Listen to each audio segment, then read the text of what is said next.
Say it again. Jhinensky. Jhinensky? Yeah. Jhinensky. So I'll start.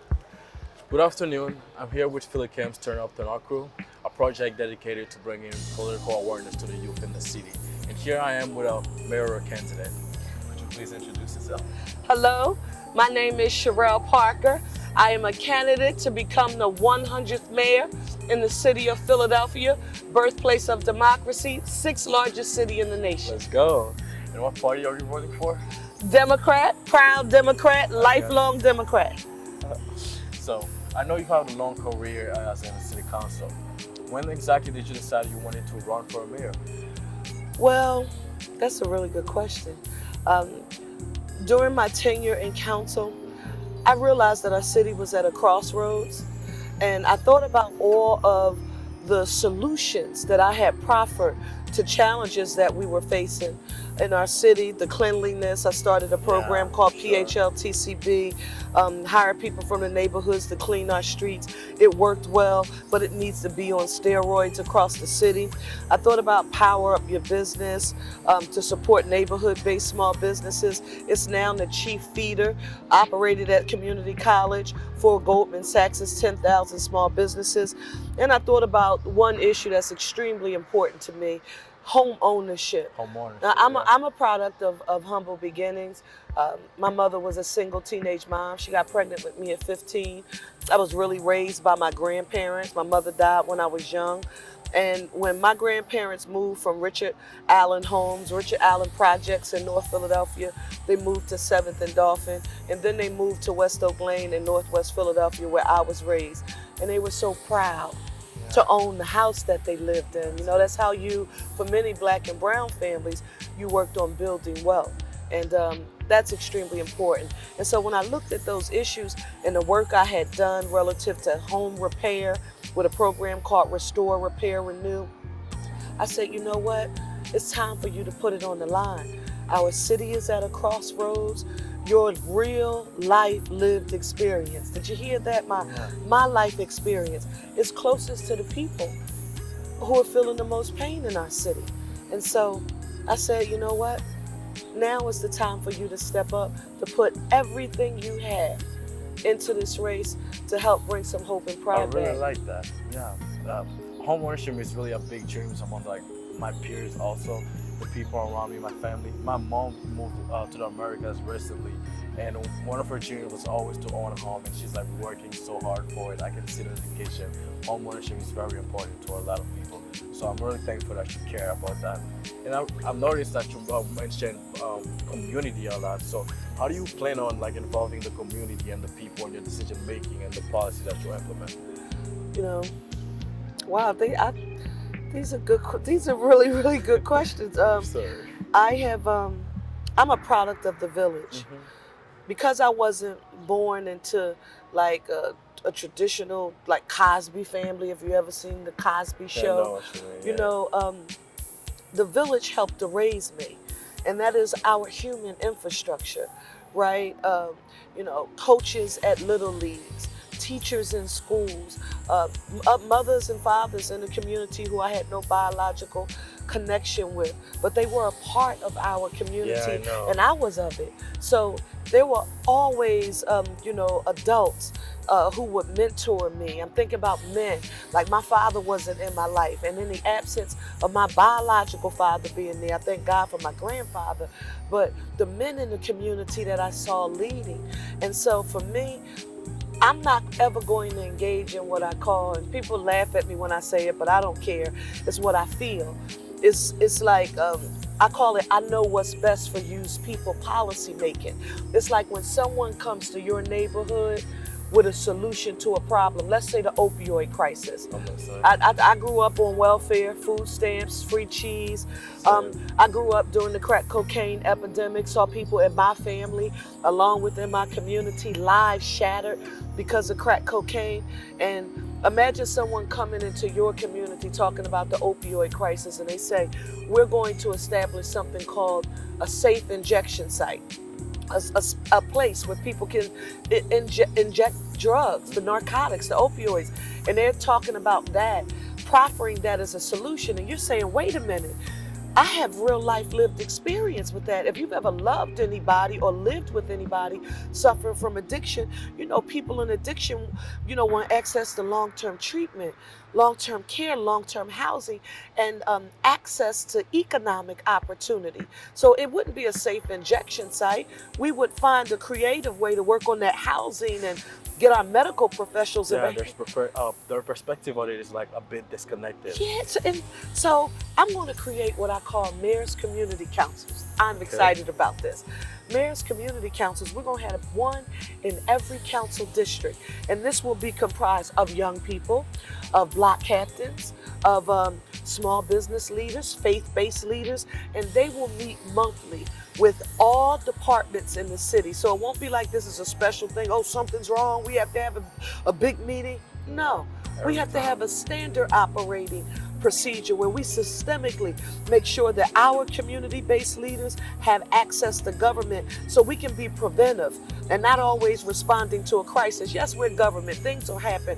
We will always respond to crisis. But whenever we can be proactive about connecting people with government and services and supports, we need to do that. And that's how I'm going to formally and systemically, like anybody just telling you, I heard someone say not long ago, well, we're going to knock on doors and let people know about a program.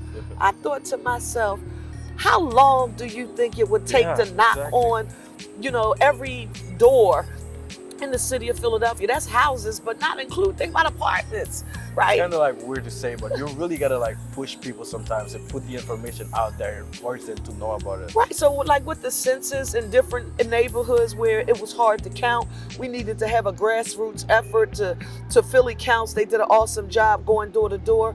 But for a standard operating procedure, developing a systemic process to get people connected to information and services, we need to do it on a regular basis. And that's why I'm proposing 10 mayors community councils in the city of Philadelphia, one in each council district. And I'm super proud of that Yeah. idea. I can relate to your story of like a community building you and like forming who you are, because I too is like the people around me raised me, the people that around me that were like handing out hands are like the hands that build me up. Yes. And I feel like there's a responsibility to like be great for them and like also give them back, because those are my people that like raised me. And I imagine you also feel this responsibility.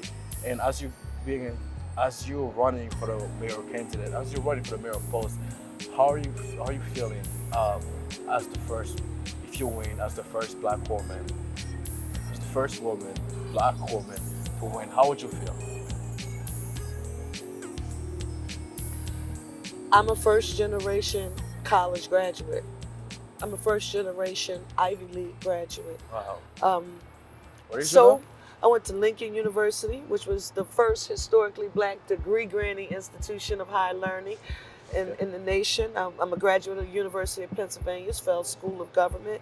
And when you look at where I come from, someone like me is not supposed to be sitting here having run a credible campaign, competing with Wall Street, Really came bankers, for it, yeah. competing with millionaires, for the post to be the leader, the CEO, and the cheerleader in chief for the city of Philadelphia, coming from where I come from, because every statistic was against me. A father not being there, teenage mother, born into poverty, grandmother had to receive welfare and cash assistance and food stamps for me.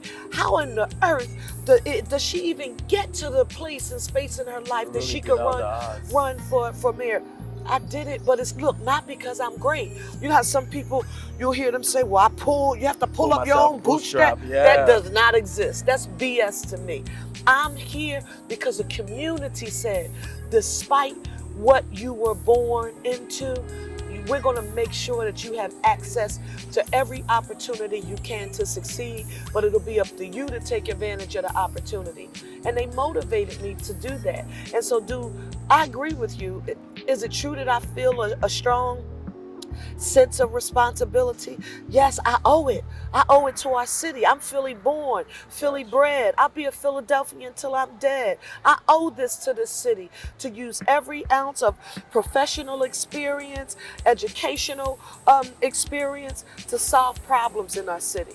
And I'm Sure, proud man. of that. I really want to see the future you're building with community as a priority. And that includes you. Thank you. That includes our young people. Uh, Because nothing's worse than trying to develop solutions for a constituency, and I don't include you in the process to solve the problem. Thank That's you. pretty foolish. Um, yeah, so as a voice representing the youth voice in our city, I have to ask, what is your plan to change and update the current education system? We have to do it differently. Because I come from where I come from, I think of things like coding. Mm-hmm. I think of things like financial literacy. I think about all of the special sports, outside of basketball, outside of football or baseball. I think about lacrosse. I think about tennis. I think Yeah, about sports, specifically those that black and brown people traditionally haven't been a swimming. part of. I really Swimming. wanted to swim, but my school doesn't have a pool.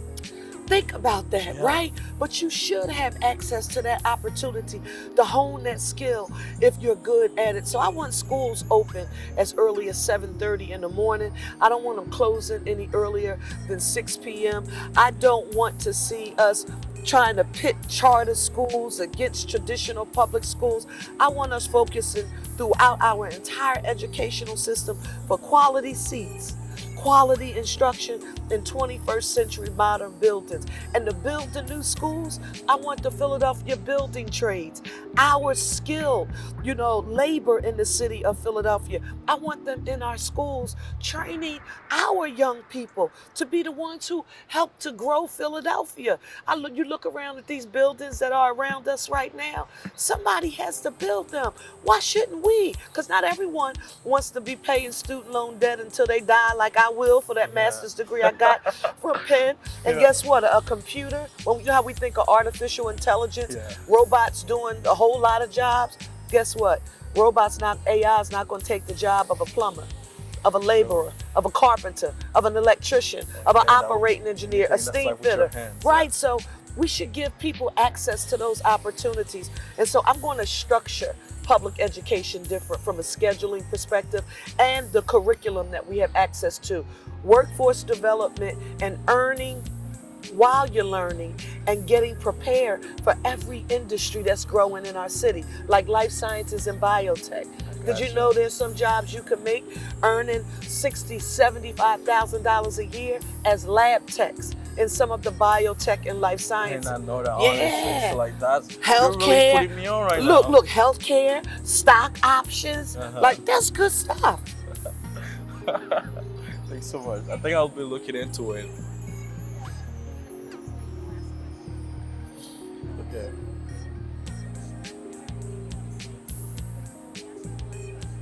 If I could just say thank you for the opportunity. Should I don't reference it as PhillyCAM. People just refer to it as PhillyCAM. What can I say? I can say just, thank you, PhillyCAM, for the opportunity. Okay. Last question. What do you think? Okay. And tell me, why do you think the youth should vote for you? Because my real life lived experience is closest to the people feeling the most pain in our city. Um, Everyone wants to have access to an opportunity to be self-sufficient, to take care of themselves and not have to depend on government or anybody else to provide for them. That's how we reduce gun violence. That's how we make Philadelphia safer, cleaner, greener, and provide access to economic opportunity for all. And because life for me ain't been no crystal stair, as Langston Hughes says in his poem, Mother to Son, that's why I'm uniquely qualified to lead the city. And I have the local and state, the intergovernmental experience necessary to move us forward. That's it. I really am excited to see the future that you're building. Thank you for coming. Thank you, and thank you, PhillyCAM, for having me. I appreciate it. Of course. Yeah. Cool?